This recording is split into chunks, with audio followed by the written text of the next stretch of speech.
Et bonjour les amis, c'est Solo. On se retrouve pour une nouvelle série de tutoriels consacrés. Enfin, ça sera peut-être pas des tutoriels, ça sera surtout des exercices. On va tester un petit peu les manipulations de puzzle game en fait. On va travailler un petit peu sur. Là, on va faire un petit peu un match 3, un léger style Candy Crush, hein. Je veux pas avoir la prétention de refaire ce jeu, mais montrer un petit peu comment fonctionne ce jeu, comment on crée les tuiles, comment on fait les matchs, comment on fait un petit peu tout ça. Donc, je vais créer un nouveau projet. Je vais l'appeler exercice. Exercice. Candy course. Course. Allez, tac, créer le dossier. Ouvrir et créer. Je vais tester en même temps la version 3.10 de Godot. J'espère qu'elle est relativement stable. On verra bien. Alors, tac, tac, tac. Je vais rajouter au niveau de ça. Je ne sais pas si ça marche comme ça. On ne peut pas le faire comme ça. Si? Non? Si, ça marche très bien. J'ai rajouté un tileset. C'est un tileset très simple, hein. C'est juste des petites couleurs comme ça, des petits rectangles de couleurs différentes. Donc en fait, ce qu'on va faire, aujourd'hui déjà, on va s'intéresser dans cet exercice, on va faire afficher en fait des tuiles aléatoires de toutes les couleurs dans une scène prédéfinie. Alors, moi je sais que chaque tuile fait 64 par 64, ça va être assez important pour la suite, parce qu'on ne va pas les faire agrandissables et tout ça, donc on va les garder comme ça. On va mettre notre magnétisme à 64, 64, ça nous donnera un peu une idée de la grille. On va faire afficher la grille. Là, je vais passer mon paramètre du projet au niveau de la Windows à 1024 par 768. Comme ça, je dois avoir des multiples de 64. Voilà, très bien. Et donc, on va commencer à fabriquer en fait la tuile, en fait, chaque tuile. Donc là, en fait, je ne vais pas faire chaque tuile, je vais faire une tuile générale. Donc, on va commencer par un nœud 2D. Un nœud 2D, je vais l'appeler tuile. Tuile, tac. Et je vais rajouter un sprite à l'intérieur. Ok. Et le sprite, je vais y mettre la texture. Jusque-là, rien de bien compliqué. Et au niveau de l'animation, je lui dis, tu as 8 images. Voilà. On va enregistrer cette scène-là. Je vais créer peut-être un nouveau dossier. Préfab. Tac. Et on va l'appeler tuile. Très bien. Je vais créer un script de tout ça. Préfab tuile. Très bien. Et je vais importer. Ah tiens, on peut pas. Avec la version, on peut pas. Ok. Tiens, ça me change un petit peu au niveau des couleurs aussi. Je viens juste de l'installer. Je ne l'ai pas encore testé. Alors au niveau de la tuile, de quoi je vais avoir besoin? Je vais avoir besoin en fait je vais faire un tuple en fait qui me donnera les couleurs. Donc je vais commencer à faire une liste de couleurs comme ça. On va le fermer ici. Et ici on va dire la 0 c'est donc la 0 c'est je l'ai appelé ice moi je crois. Enfin tac. Ice, on va recopier tout ça, tac, tac, tac, je sais pas combien j'en ai fait, 1, 2, 3, 4, 5, 6, 7, alors 5, 6, 7, donc là c'est ice, là c'est blue. Là, vous les nommez n'importe comment, ça n'a pas d'importance. Pink. Ici, c'est purple. Ici, c'est orange. On ne le voit pas tellement, mais je sais à peu près ce que j'ai fait. Hop. Là, c'est yellow. Ensuite, c'est green. Et ensuite c'est gray. Voilà. Donc là j'ai ma liste en tuple, c'est-à-dire en clé-valeur, ce qu'on appelle le principe des clés-valeurs. Comme ça, je peux, en lui donnant, en fait, en lui demandant le 1, il va me renvoyer blue, par exemple. Et là, je vais lui dire, j'ai une autre variable qui s'appelle color, qui, elle, pour l'instant, est à rien du tout. Soit comme ça, soit comme ça. Et je vais juste faire un fonction init, dans lequel je vais, au niveau de... Ça va me permettre de le positionner avec en lui passant un nombre, en fait, aussi. Enfin, le positionner et le définir en tant que texture. Donc, au niveau du sprite, donc $sprite, point frame, c'est frame, est égal à NB. Tout simplement parce que là, effectivement, si je lui dis bah, je veux la 3, voilà, il va me dire au niveau de la frame, tu me mets la 3, donc la 3, tac, ça devient ça. Là-dessus, rien de bien compliqué. Ensuite, bah, sa position est égale à pose. Et la couleur, donc la variable couleur, en fait, elle peut me servir après si je veux la prendre. C'est au niveau de colors, donne-moi justement NB. Tac. NB marchera peut-être pas comme ça, je vais peut-être le faire en str NB. Tac. Voilà, parce que là c'est une chaîne de caractères, donc si je lui passe directement un integer, il va peut-être me poser problème. Autant je le passe, je lui dise, renvoie-moi le str, par exemple, si j'ai un random de 0 à 7, ce sont des chiffres, tandis que là, je veux vraiment une valeur en str. Qu'est-ce qui correspond à la chaîne de caractère 4 par rapport à la chaîne de caractère 4, voilà. Et c'est un petit peu tout ce dont j'ai besoin. Ce que je vais faire, là, je vais inverser plutôt. Je vais dire NB, pause, je vais enlever comme ça. Tac. C'est plus simple pour moi. Pour la suite. Donc, pour ça, je dirais, c'est tout bon. Et ensuite, on va faire notre scène principale. Donc, tout ça, je vais l'enregistrer déjà. Et notre scène principale... ça va être une 2D node au départ, je vais l'appeler main. Tac. Main. Et dedans, je vais y mettre en fait un rectangle. Donc on va y mettre un rectangle. Color rect, tiens, très bien. Color rect. Et en fait, ce qu'on va faire, ça va être en fait notre point de départ. C'est-à-dire que ça... Je vais faire afficher des tuiles à l'intérieur de ça, sachant que chaque case fait 64 par 64, c'est comme ça que j'ai configuré ma grille. Donc en fait, elles vont pile poil rentrer à l'intérieur de ça. Et ce qui fait que je vais pouvoir le réagrandir ou le rapetissir un petit peu comme je veux avec ça. Donc, qu'est-ce que j'ai là-dedans qui peut être intéressant? Dans le rect, en fait, je connais sa position, donc 128 par 128, donc effectivement, c'est bien ça. Je connais sa taille, 768 par 576, mais tout ça, je peux récupérer par color rectangle, rect pose ou rect size. Voilà, c'est des choses que je pourrais savoir. Ça peut être intéressant après au niveau du code. Donc, CTRL S, je vais enregistrer ça en tant que main. Voilà. Et je vais lui faire son propre script au niveau du main. Tac. Préfab, main. Allez, très bien. Et je vais dans le script. Alors, je vais avoir besoin... ça, je vais le garder. Ça, j'en ai peut-être pas besoin tout de suite. Je vais avoir besoin de quoi? Bah déjà, je vais commencer à déclarer mes tuiles, en fait, ce que j'ai appelé les tuiles.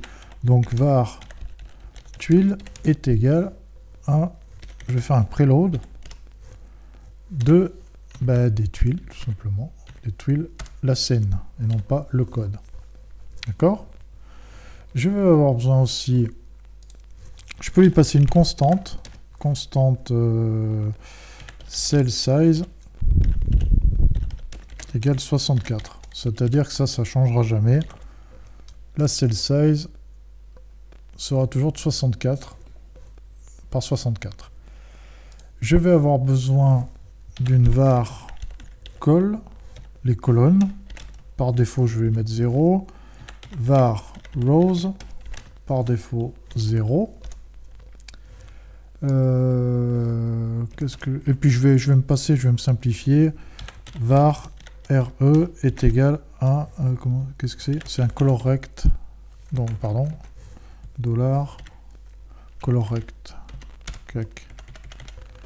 Dollar color rect. Voilà, en fait, ça c'est pour me simplifier la vie, pour le récupérer plus facilement, sans être obligé de... pardon, il faut que je le... Unready. Unready. Tac. Voilà. Donc là, en fait, ce que je vais faire, déjà, je vais lui demander réellement, je vais lui faire calculer. Moi, j'ai pas envie de le mettre, moi, j'ai pas envie d'aller calculer au niveau de mon main, dire, ben, j'ai en fait 1, 2, 3, 4, 5. Je vais lui faire calculer. Je vais lui dire, tiens, ben, par rapport à la scène que je te passe, dis-moi combien j'ai de colonnes et dis-moi combien j'ai de rows. Ça, c'est pas très compliqué. Cols est égal à RE, donc c'est le rect size. Rect size. X, c'est les colonnes, divisé par cell size. Et rows est égal à, bah c'est la même chose, tac, à part que c'est Y ici. Donc voilà, maintenant il est capable de me dire combien j'ai de colonnes et combien j'ai de rows. Et ensuite, bah, je vais commencer à instancier en fait un genre de random. Mais pour pouvoir le passer, en fait, pour pouvoir créer mon objet, il va falloir que je trouve un emplacement réel. Alors, c'est pareil, soit je fais apparaître au niveau du getNode principal, c'est-à-dire au niveau de la scène, et dans ce cas-là, je suis obligé d'ajouter 128 par 128 là, mais sachant que 128, ça peut devenir plus grand ou plus petit, soit je le fais apparaître à l'intérieur directement de lui. Donc dans ce cas-là, la première coordonnée ici, c'est 0, 0, alors que là, c'est 128, 128 si je suis sur l'extérieur. Mais bon, moi par défaut, je vais le faire sur l'extérieur. C'est peut-être bien plus simple. Donc, on va dire, on va créer une petite fonction. Fonction point to grid. Point to grid.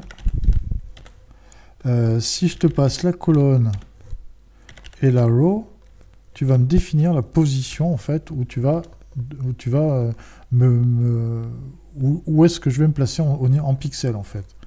Donc là on va faire une petite var x ici.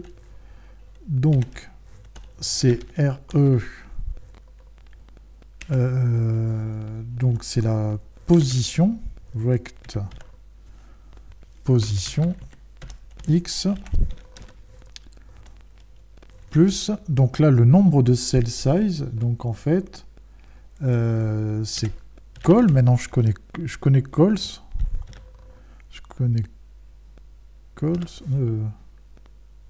non, je lui définis, oui, col c'est là, je lui veux une colonne précise fois c'est cell size, tac,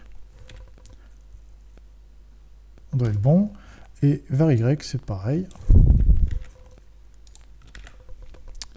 Var y, c'est pareil, à part que c'est y ici. Voilà. Donc là, maintenant, on va commencer à pouvoir faire spawner un petit peu des trucs avec tout simplement un randomize. Donc là, je vais créer un spawn. Tac, je vais créer la fonction tout de suite. Fonction spawn, qui n'a pas vraiment d'opérande, et je vais lui dire tout simplement for, on va dire x in, donc x c'est dans les colonnes, donc lui maintenant il sait combien j'ai de colonnes, admettons je dis n'importe quoi, j'en ai 10, et les rows, j'en ai 5, on peut dire n'importe quoi, hein. Et donc en fait, il va me faire 10 fois la boucle, là. Il va me faire 10 fois la boucle. Et for y in rows. Tac. Donc en fait, là je fais une boucle dans une boucle. C'est-à-dire que il va attaquer le premier. Donc ici, il va être à 1, enfin à 0, parce qu'on attaque à 0. Et là, à l'intérieur, il va en faire 5. Tac, tac, tac, tac, tac. Il va remonter à call de nouveau, il va rajouter 1, donc on va passer 1, et ainsi de suite, comme ça, tac, tac, tac. C'est une double boucle qui est assez intéressante. Et donc là, on va lui dire, bah, var, je vais demander tout simplement, je vais récupérer un ID, en fait, qui sera un random, un chiffre random. Donc c'est un range de 0 à 7. 0 à 7. Puisque je connais le nombre de tuiles que j'ai, je sais que j'ai 8 tuiles. Par contre, là, j'ai un problème, parce que le range me renvoie un float. Alors, un float, ça pourrait très bien être 1,450. Il peut me renvoyer ça. Le problème, c'est que ça, moi, si je veux un ID, vaut mieux que je récupère soit 1, soit 2 de tout ça. Mais si je suis à 0, 0,548 par contre, il me renverra toujours 1 si je lui demande l'entier, la valeur entière. Mais moi, je veux que pour tout ce qui est en dessous de 0, enfin en dessous de 1, il me renvoie 0. Donc je vais faire ce qu'on appelle un floor. Il y a floor et cell, qui sont donc le plafond et le plancher. Donc floor de range. Oups, j'ai trompé. Floor de range 7. Voilà, tac. Et ce qui fait que là, maintenant, j'obtiens bien un entier. Même si j'ai un 0,1, ça va être 0. Et si j'ai un 1,1, ça va être un 1. Voilà. Donc là, maintenant, je tiens bien mes idées. Donc maintenant, je vais dire var tuile est égal à tuile avec un S, parce que tuile, je l'ai déclaré ici, là, le preload, il est là. C'est instance, c'est une instance des tuiles. Tac, pas en majuscule, en minuscule, ça suffira. Ensuite, je vais chercher la position réelle. Donc là, je vais invoquer ma fonction point_to_grid. Point_to_grid, donc x, y, puisque là, par exemple, la première fois, il va me faire x colonne égale 0, row égale 0, donc 0, 0. Au niveau du 0, 0, renvoie-moi la position que tu reçois. Tac. Ensuite, je vais faire un addChild. Donc au niveau, puisque là je l'ai défini, hop, je rajoute la position. Donc je vais faire un addChild à tout l'ensemble, donc bien au niveau de ma main. Donc addChild, ma pièce. Et dedans, il faut que je l'initialise, pc.init. Donc là, avec les valeurs, je les ai mis dans quel sens du coup, je ne sais plus. NB, donc l'index et la position. Index, c'est id, et pose. Tac. Et ben, on a tout.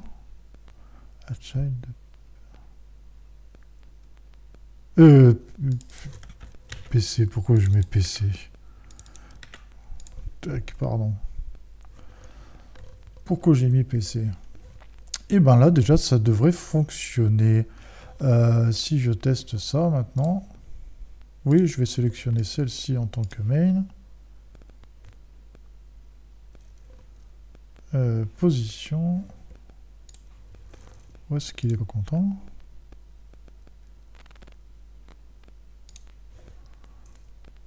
Préfab tuile.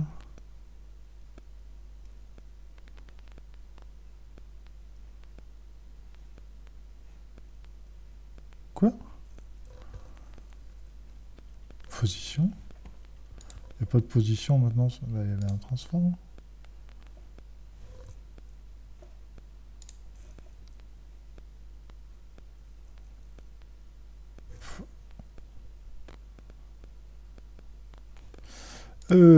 Qu'est-ce que j'ai fait? Oui, je sais ce que j'ai fait, j'en ai oublié un petit peu. Je sais plus où je suis là. Là, j'ai pas retourné, il faut que je retourne return un vecteur 2 de x et de y. Parce que là, je lui demande de me récupérer la position ici de X et de Y. Donc, il faut que je lui renvoie aussi un vecteur 2 de ce truc-là. J'avais oublié de le faire. Ok, ça devrait mieux marcher. On y recommence. Oula. Pas du tout. Pas du tout, pas du tout, pas du tout. Qu'est-ce que j'ai fait? Spawn.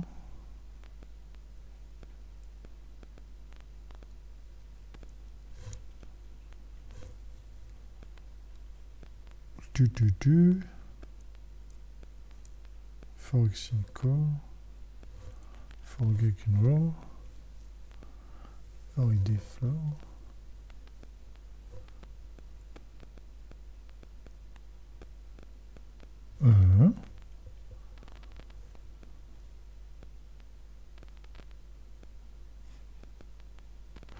Pardon. Oh. On va y arriver. C'est mieux. Donc là, il me manque juste à décaler en fait de la moitié. Ici, effectivement, je ne l'ai pas fait. Puisqu'en fait, comment ça se passe? Là, moi, mon point d'origine, en fait, est sur le centre ici. Alors que moi, ce que je renvoie à chaque fois, c'est une coordonnée au niveau d'un point comme ça. D'un point de liaison, en fait, ici. Donc, il faut que je rajoute plus la moitié à chaque fois. Donc, au niveau du script, ici, au niveau de la position, je vais lui dire plus... c'est la cell size divisé par 2. Tac. Et là, ici, pareil. Voilà. Et là, ça devrait être beaucoup plus propre. Clac. Voilà, on a exactement ce qu'on voulait. L'intérêt, c'est que dans notre truc, si je retourne au niveau de mon main, maintenant, si je veux faire un truc beaucoup plus petit, c'est redimensionnable, on en fait un petit peu ce qu'on en veut. Voilà, j'ai automatiquement, ça se cale à chaque fois automatiquement, c'est parfait. Bon, ben, on a un bon début. Je suis un petit peu... Je sais pas pourquoi, je me sens dépaysé sur Godot 3.10, pourtant c'est pareil pour certaines choses. Je vais m'arrêter là pour cet épisode. On a vu un petit peu le début, comment positionner des éléments comme ça en random. Le seul truc, c'est que je m'aperçois que ce n'est pas réellement random, parce que si je le refais, on va dire ice, tac tac, là il y en a deux comme ça doit toujours être la même séquence en fait qui revient. Ouais, donc en fait ce qu'on va faire, on va randomiser tout ça. Alors ici, on va faire un randomize. Tac. Randomize. Parce que, ou sinon, c'est toujours la même séquence qui se répète à chaque fois. Alors, il y a un randomize, mais c'est toujours la même séquence. Tandis que là, on a une séquence beaucoup plus propre. La prochaine fois, je pense qu'on va rajouter des listes, en fait. On va rajouter, en fait, un système de listes à notre grille, histoire d'avoir plus facilement, en fait, dans un array, d'avoir un peu nos éléments. Allez, sur ce, à bientôt pour le prochain exercice. Ciao, ciao.